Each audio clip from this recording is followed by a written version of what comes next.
भाभी, ये जो हम लोग केला बहू को स्नान करवा के लाए हैं, गणेश जी के बगल में प्रतिष्ठित किया गया है। तो क्या केला बहू गणेश भगवान की पत्नी है? नहीं नहीं चिकू, गणेश भगवान की 2 पत्नियां हैं, रिद्धि और सिद्धि। तो फिर केला बहू किसकी पत्नी है?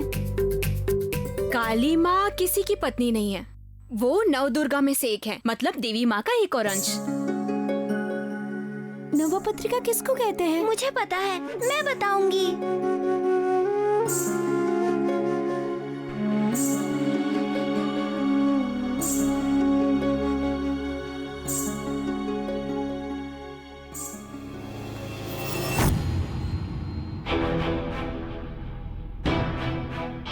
इंग्लिश में 20,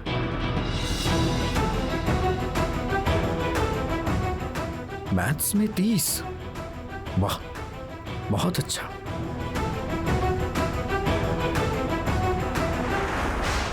हिंदी में 70।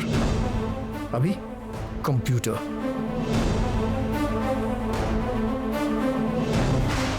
वाह, बढ़िया है।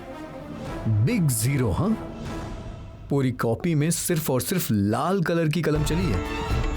इतना बुरा रिजल्ट। हाँ, उसके बाद भी माँ और बेटी ने मुझे कुछ नहीं बताया। डॉक्टर ईशान घोषाल की बेटी ने कितने बेकार नंबर पाए हैं, फेल हो गई है। तारा कहाँ है? 9 पेड़ों के पत्ते या अंश से बनाए जाते हैं, इसलिए नाम है नवपत्रिका। इसीलिए देवी माँ को शाकंभरी भी कहते हैं। अच्छा माँ, आप बताइए तो नवपत्रिका में कौन से पेड़ होते हैं? हाँ बताती हूँ।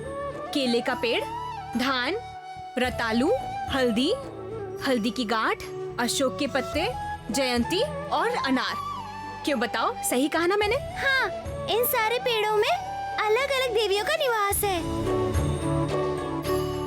जैसे केले में ब्रह्मणी जी, अनार में है रक्तदंतिका,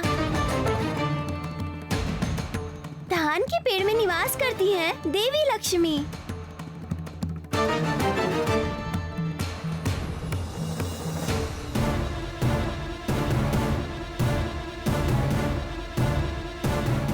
तो फिर बताइए तो केला कौन सी देवी है?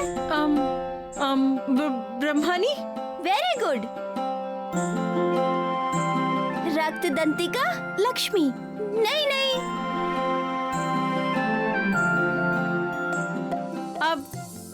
अनार। सही। तो बाबा, ये तो बहुत ही कठिन है, मुझे याद कैसे रहेगा? बहुत कंफ्यूजन हो रहा है। अच्छा तारा, तो फिर मुझे एक बात बता, उत्पादक और देव देवी में क्या संबंध है? संबंध है। जैसे रक्तदंतिका, वो आरोग्य की देवी है और अनार खाने से खून बढ़ता है। लक्ष्मी जी फसल की देवी है, धान के पेड़ में उनका निवास है। सच में तारा बेटा, तुम इतनी छोटी उम्र में इतनी डिटेल में ये सब जानती हो। हम भी इतना सब नहीं जानते हैं। मैं कह रही थी कि वो अरबी और केले के बारे में जो बता रही थी, बताना जरा। हाँ बताती हूँ। तारा, यहाँ हो तुम।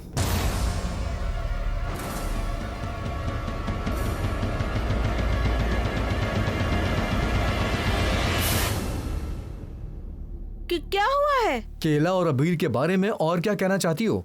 और हाँ, अपनी ये क्लास वर्क की कॉपी के बारे में क्या कहोगे?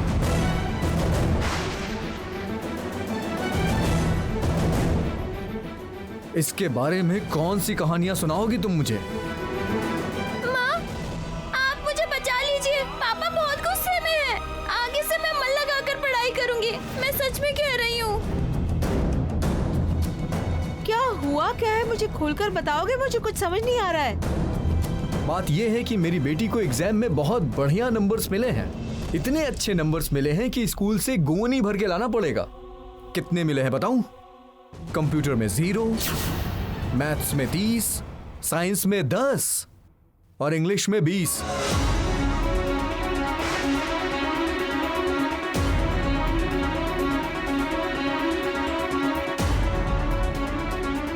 ये क्या है?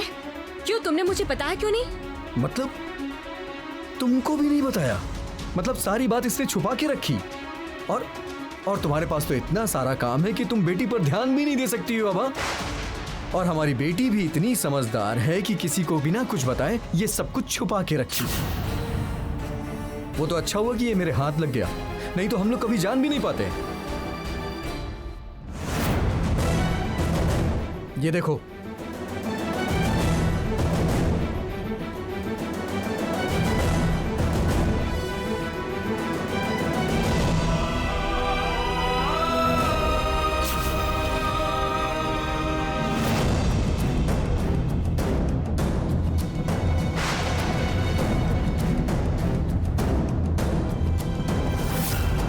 मर गए। मैंने तो सारी कॉपियां गायब कर दी थी। माँ को अगर पता चल गया तो पीट पीट के मेरा नाम भुला देगी। दुर्गा पूजा के टाइम ये सब बातें बताने की क्या जरूरत है? घूंघट वाली काली माँ, मेरी रक्षा करो माँ।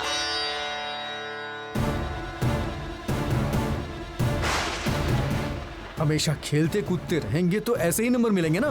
दुनिया की सारी खबर है इसे, बस लिखाई पढ़ाई को छोड़कर। क्यों तारा, तुम्हें शर्म नहीं आती है क्या? तुम मेरी बेटी हो।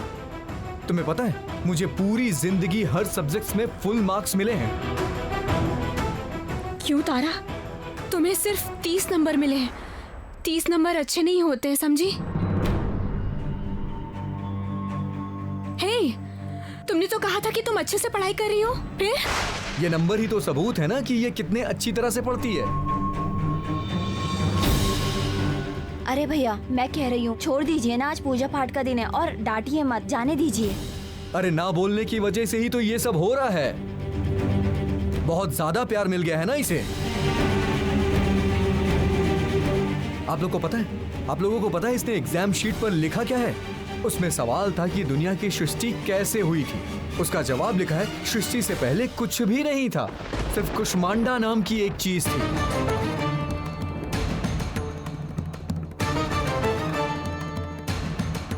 मतलब इस तरह से कोई जवाब लिखता है क्या? जरा बताइए। क्यों? तारा ने तो ठीक ही लिखा है। ये बात तो मैंने ही तारा से कही थी। मुझे पता है गौरी, ये तुमने ही बताया होगा। तुम्हारे अलावा ये बात कर ही कौन सकता है? आज इसकी इस हालत का जिम्मेदार ना सिर्फ और सिर्फ तुम ही हो, और कोई भी नहीं है। तुम हमेशा यही कहती रहती हो ना कि मेरी बेटी बहुत बुद्धिमान है, बहुत समझदार है। हाँ, मैं मानता हूँ कि इसके अंदर बहुत ही प्रतिभा है, लेकिन तुम खुद इसे बर्बाद कर रही हो। और आप लोग भी इसी का साथ दे रहे हैं। सब लोग इसे अच्छा कहते हैं ना। अगर इसी तरह से अच्छा कहते रहे ना तो ये पूरी तरह से बर्बाद हो जाएगी। और आप लोगों को ये बात खुद समझ में नहीं आएगी। मैं आपकी तरह इतनी पढ़ी लिखी नहीं हूँ डॉक्टर साहब। मैं जितना भी जानती हूँ, मैं तो उसी में से। हो जाओ तुम्हें कुछ नहीं पता है। ये हमारे देश का दुर्भाग्य है कि हमारे देश की कई माओं को अक्षर का ज्ञान ही नहीं। और गौरी, तुम स्कूल नहीं गई ये अलग बात है, लेकिन गौरी मुझे कोई एक भी बताओ जो तुम्हारी तरह इररिस्पॉन्सिबल है। एटलीस्ट लोग इतना तो ख्याल रखते ही है ना कि उनके बच्चे क्या पढ़ लिख रहे हैं, उन पर नजर रखते हैं। एटलीस्ट कुछ भी गलत सलत नहीं सिखाते हैं। लेकिन तुम अपनी बेटी को उल्टी सीधी बातें सिखाती रहती हो हमेशा। ठीक कहा आपने, मैं बहुत ही बुरी माँ हूँ। मेरी वजह से मेरी बेटी इतने खराब नंबर लाई है। गलत सीख रही है मेरी ही वजह से। इसके बाद ना इसे स्कूल से निकाल दिया जाएगा। सब लोग पास होकर कॉलेज में चले जाएंगे, लेकिन तुम्हारी बेटी क्या करेगी? घर में बैठेगी या फिर तुम्हारी तरह पूजा पाठ करेगी? घर पे बैठ के ये तुम लोग को उल्टी सीधी कहानियां सुनाएगी और तुम लोग बैठ के वाह वाह करोगे, है ना? अगर इसी तरह से चलता रहा ना तो बेटी का भविष्य चौपट हो जाएगा। बिल्कुल सही कहा।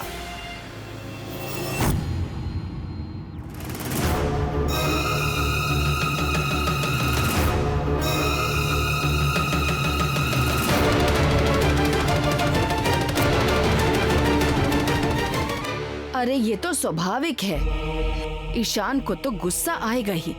अपनी आंखों के सामने अपनी बेटी को बर्बाद होते देख के बुरा नहीं लगेगा क्या? उसे गुस्सा नहीं आएगा क्या? बोलो। अरे ईशान कितना अच्छा स्टूडेंट था, कितना दिल लगाकर मेहनत से पढ़ाई करता था। डॉक्टर की डिग्री तो ऐसे ही नहीं पास की है ना, इतना बड़ा नामचीन डॉक्टर क्या ऐसे ही बन गया है? ये लड़का कितना ज्यादा मेहनत करता है, सारा दिन मेहनत करता है, काम करता है। और ये गौरी, वो तो घर में ही रहती है। बेटी की जिम्मेदारी लेकर बेटी ठीक से पढ़ाई लिखाई कर रही है कि नहीं, ये जिम्मेदारी तो गौरी को लेनी चाहिए। लेकिन नहीं, मुझसे गलती हो गई है। गौरी कोई साधारण लड़की नहीं है, वो तो राजनीतिज्ञ है।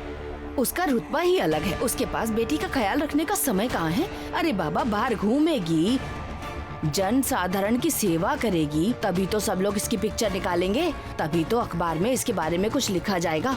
अपनी बेटी का ख्याल रखने, उसकी पढ़ाई लिखाई का ध्यान रखने से ये सब थोड़ा ना होगा। छी छी छी छी छी छी, कितनी स्वार्थी हो तुम गौरी। हाँ, और सच बात है, बच्चे की पढ़ाई लिखाई की तरफ माँ ध्यान नहीं रखेगी तो बच्चा पढ़ पाएगा? ये तो बच्ची है, तारा का कोई दोष ही नहीं है। अच्छा ठीक है, बहुत हो चुका, अभी थोड़ा चुप हो जाइए। ऐसे पूजा के दिन बच्ची को इस तरह से डांटना, ये सब पूजा होने के बाद देखते हैं। तुम चुप करो माधुरी, अभी सब लोग यहाँ मौजूद हैं, इसी समय ये सब बातें होनी चाहिए। ईशान की बेटी का मतलब है हमारे परिवार की बेटी ना, उसे तो हमारे परिवार का नाम रोशन करना चाहिए, लेकिन नहीं। अरे अगर इसकी परवरिश अच्छे से नहीं की गई तो इसका भविष्य पूरा का पूरा अंधकार में हो जाएगा। सुनो गौरी, चाहे तुम इस बात को मानो या ना मानो, लेकिन तुम एक बहुत ही बुरी माँ हो।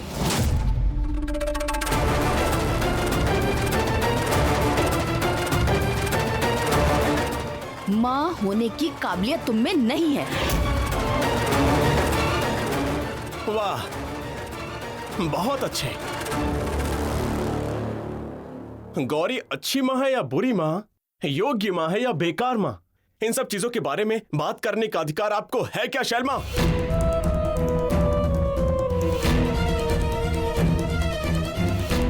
बताइए ना, है क्या?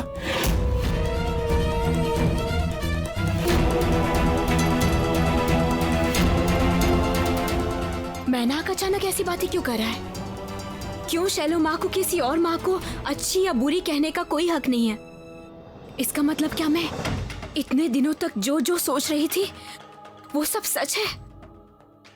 मैना कहाँ चला गया? बहुत देर से दिखा नहीं। चाचू अपने माँ के पास गए हैं। मोइनाक वापस आ गया है। बहुत देर पहले आए हैं, आते ही शैलमा के कमरे में चले गए। शपथ ग्रहण के समय अचानक कहाँ चले गए थे? गए और आ गए थे छत पर। हम लोग के सामने सब कुछ झूठ बोल के चला गया। ये क्या? इसमें तो हमारे परिवार के हर इंसान का नाम है। शैलोमा के नाम के ऊपर घेरा क्यों बना हुआ है?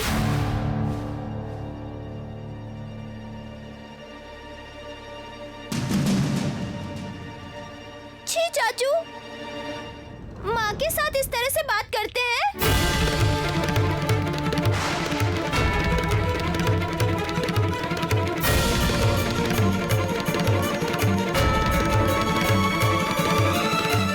क्या कहा? क्या कहा तुमने? माँ? कौन माँ? किसकी माँ? इस लड़के की? नामुमकिन, ये नहीं हो सकता। खुद को बहुत चालाक समझते हो ना? सोच रहे हो कि इस छोटी सी बच्ची का दिमाग खराब करके मेरा सर्वनाश करोगे, मुझे ब्लैकमेल करोगे? जो मर्जी आएगी तुम कर सकते हो। तुम एक झूठे हो, तुम ठग हो। मैं शैलो माँ हूँ, समझे? मैं जग संसार की माँ हूँ, मैं किसी एक की माँ नहीं हूँ। एक बात तुम ध्यान से सुन लो, ये सब करके तुम मेरा कोई नुकसान नहीं कर पाओगे, समझे तुम?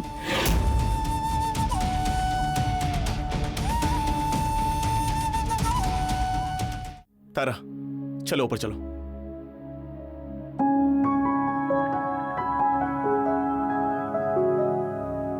ये माजरा क्या है? मुझे कुछ समझ में नहीं आ रहा है। शैलोमा अचानक से ऐसे नाराज होकर क्यों चली गई? और कौन उनको फंसा रहा है? और तुम अचानक से शैलोमा से ऐसी बातें क्यों कर रहे थे, बताओ तो। तारा, तूने तूने अचानक ऐसे क्यों कहा कि माँ के साथ इस तरह से बात नहीं करनी चाहिए? अरे बाबा, इतनी आसान बात आप समझ नहीं पा रही क्या? शैलमा खुद को जगत की माँ मानती हैं और तारा ने शायद इसी बात को पकड़कर बोला होगा कि माँ के साथ इस तरह से बात करते हैं क्या? हाँ, बात तो सही है। तारा एक छोटी सी बच्ची है, इसके अंदर इतनी समझबूझ है क्या? जग संसार की माँ शैलू माँ और अपनी माँ के बीच इस तरह से भेदभाव नहीं कर सकती, इतनी अकल नहीं है इसमें। मुझे आश्चर्य हो रहा है कि बुआ जी ने इस बात पे इतना रिएक्ट क्यों किया। क्यों इतना रिएक्ट किया आपको पता नहीं है? शैल माँ तो मोइनाक को पसंद नहीं करती है। ऐसा ही होगा शायद। असल में शैल माता तो माँ ही है और इसीलिए उन्होंने मेरी बात सुनकर या एटीट्यूड देखकर आपत्ति जताई है, लेकिन वो कुछ ज्यादा ही गुस्सा हो गई थी। और तुम बताओ मुझे, तुम हर बात पे इतना क्यों बोलती हो? हर बात की तुम ज्ञानी हो। अपना दिमाग इन सब से हटा करके लिखाई पढ़ाई में लगाओ अब, नहीं तो फिर मुझसे बुरा कोई नहीं होगा। ये साफ साफ मैं तुम्हें बता दे रहा हूं।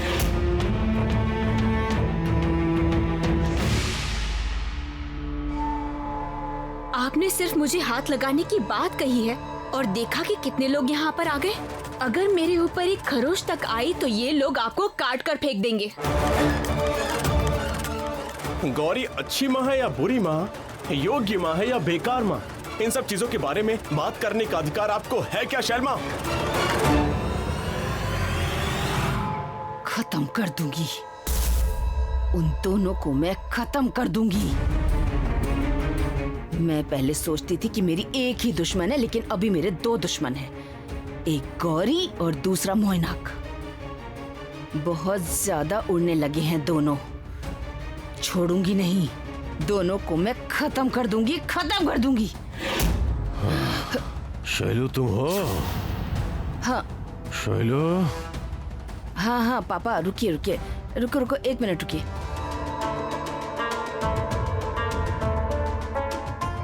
हाँ बोलिए। क्या कर रही थी? मैं सोच रही थी। क्या सोच रही थी?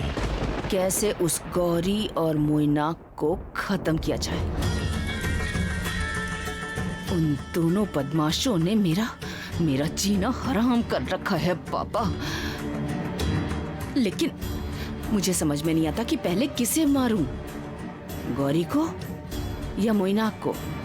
हाँ, उन दोनों का होना ही बड़ी समस्या है।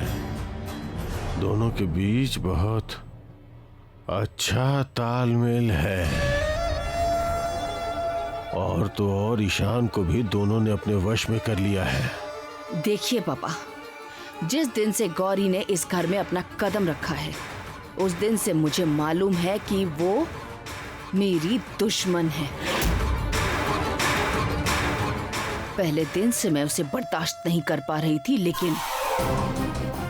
लेकिन वो लड़का, देवघर का वो लड़का मोइनाक, अचानक कहां से उड़ के यहाँ पर बैठ गया।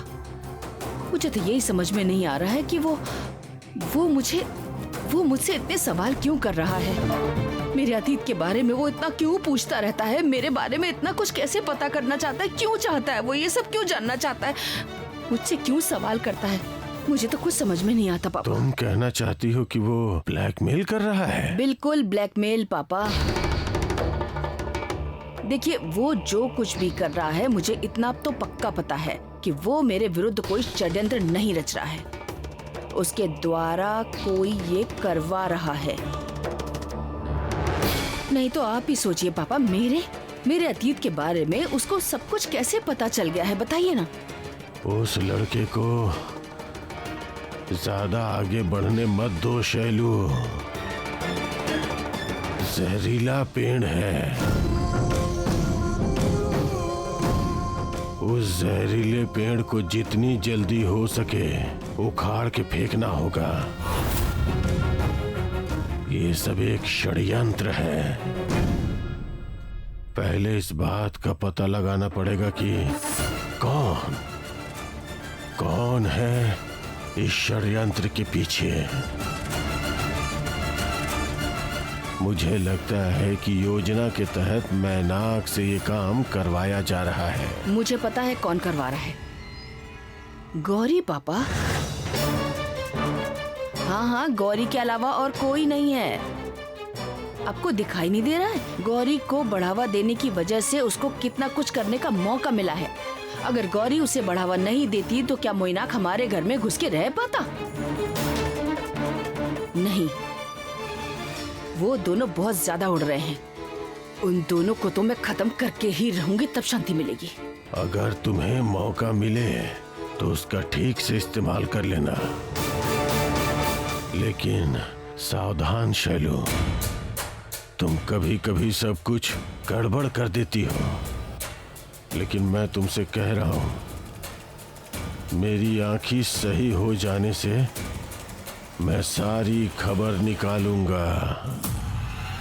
उसके बाद मैं तुम्हें सब बता दूंगा।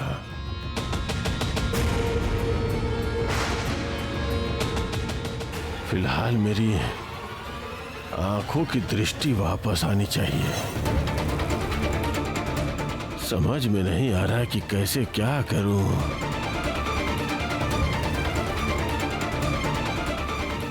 ये क्या? शैलमा के हाथ में रिवॉल्वर? अचानक रिवॉल्वर क्यों? किसको मारना या डराना चाहती हैं ये तो सच में बहुत ही खतरनाक है।